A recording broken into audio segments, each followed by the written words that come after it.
नमस्कार दोस्तों, भारत की बात में आप सबका स्वागत है।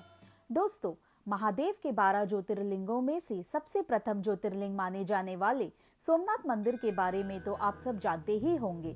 तो चलिए जानते हैं इस मंदिर से जुड़ी कुछ खास बातें।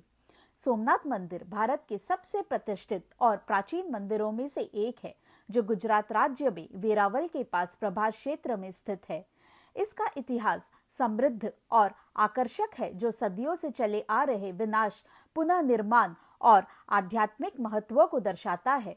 सोमनाथ मंदिर का इतिहास प्राचीन काल से है, जिसका संदर्भ ऋग्वेद और स्कंद पुराण जैसे विभिन्न ग्रंथों में मिलता है।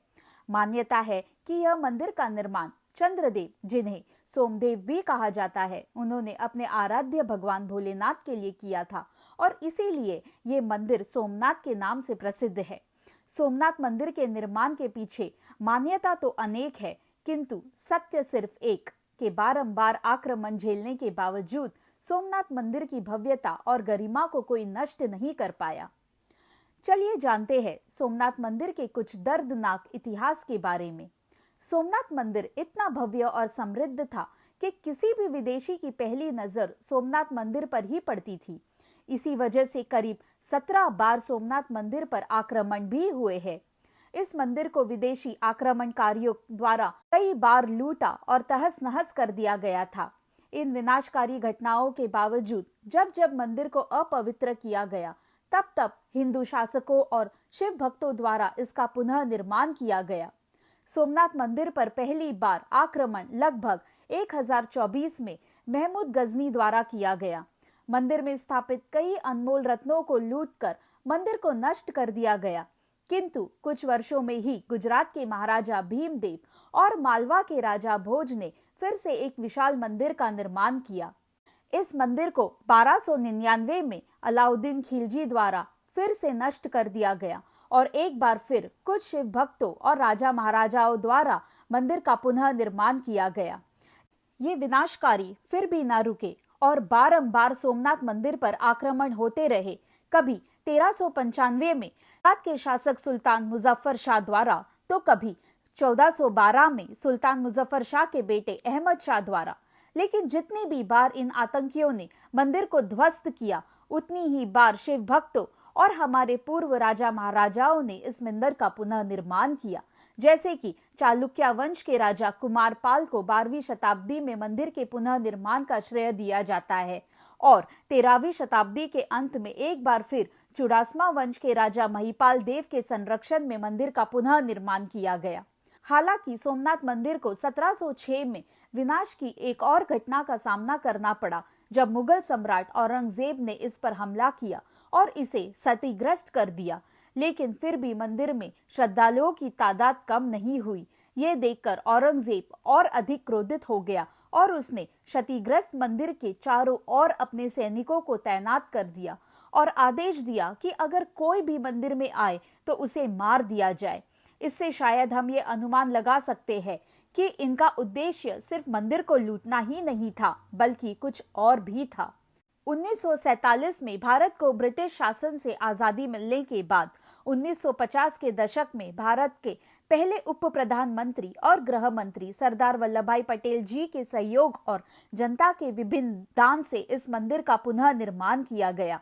लेकिन यह भी आसान नहीं था। भारत के पहले प्रधानमंत्री जवाहरलाल नेहरू सोमनाथ मंदिर के पुनः निर्माण के खिलाफ थे। बावजूद इसके सरदार वल्लभ भाई पटेल जी का मानना था कि मंदिर का पुनः निर्माण राष्ट्रीय और सांस्कृतिक महत्व को दर्शाएगा और इसीलिए उन्होंने मंदिर के पुनः निर्माण को सुविधाजनक बनाने में महत्वपूर्ण भूमिका निभाई। दरअसल नेहरू ने भारत के राष्ट्रपति डॉक्टर राजेंद्र प्रसाद जी को सोमनाथ मंदिर के उद्घाटन को टालने का आदेश भी दिया था। हालांकि डॉक्टर राजेंद्र प्रसाद जी, जिनके सोमनाथ मंदिर में गहरी आस्था थी, नेहरू के आपत्ति के बावजूद उद्घाटन में शामिल होने का फैसला किया और तो और 1951 में मंदिर का उद्घाटन भी उन्हीं के द्वारा किया गया। आज की डेट में सोमनाथ मंदिर एक ऐसा तीर्थ स्थान है जो भारत की आस्था और स्थायी भावना के प्रतीक के रूप में खड़ा है। ये एक ऐसा आर्किटेक्चरल मार्वल है जो ट्रेडिशनल इंडियन टेम्पल आर्किटेक्चर को मॉडर्न एमिनिटीज के साथ जोड़ता है। मंदिर के परिसर में एक म्यूजियम भी है जो सोमनाथ से संबंधित इतिहास और कलाकृतियों को प्रदर्शित करता है। बस इतना ही नहीं, इस मंदिर के दक्षिण शोर पे एक पिलर है जो लगभग 1500 साल से भी पुराना माना जाता है। क्योंकि आतंकियों का पूरा ध्यान मुख्य मंदिर के धन दौलत को लूटने में रहता था, इसीलिए किसी का भी ध्यान समुद्र के तट पर स्थापित इस प्राचीन स्तंभ की ओर नहीं गया और इसे एक मामूली स्तंभ समझ के कभी किसी ने कोई नुकसान भी नहीं पहुंचाया। लेकिन इस स्तंभ का उल्लेख हमारे ग्रंथों में भी किया गया है और इस स्तंभ की सबसे चौंका देने वाली बात यह है कि इस पर संस्कृत में लिखा हुआ एक वाक्य मिलता है जिसका अर्थ है कि यदि आप इस बिंदु से सीधे साउथ पोल दिशा की ओर जाते हैं तो आपको कोई जमीन या आइलैंड नहीं मिलेगी।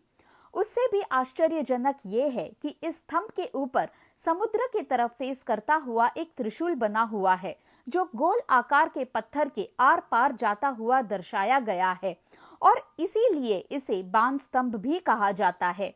इससे क्या हम ये अनुमान लगा सकते हैं कि हमारे पूर्वज ये जानते थे कि पृथ्वी गोल है या फिर ये सिर्फ एक कोइंसिडेंस है?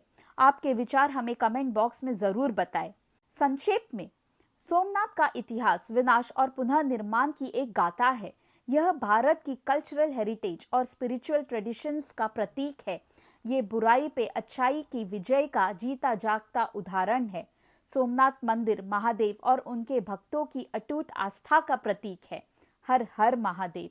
कुछ ऐसे ही नए वीडियोस की अपडेट के लिए प्लीज मेरे चैनल को सब्सक्राइब करना मत भूलिएगा और अगर मेरा वीडियो पसंद आए तो जरूर लाइक, शेयर और कमेंट करिएगा। जय हिंद।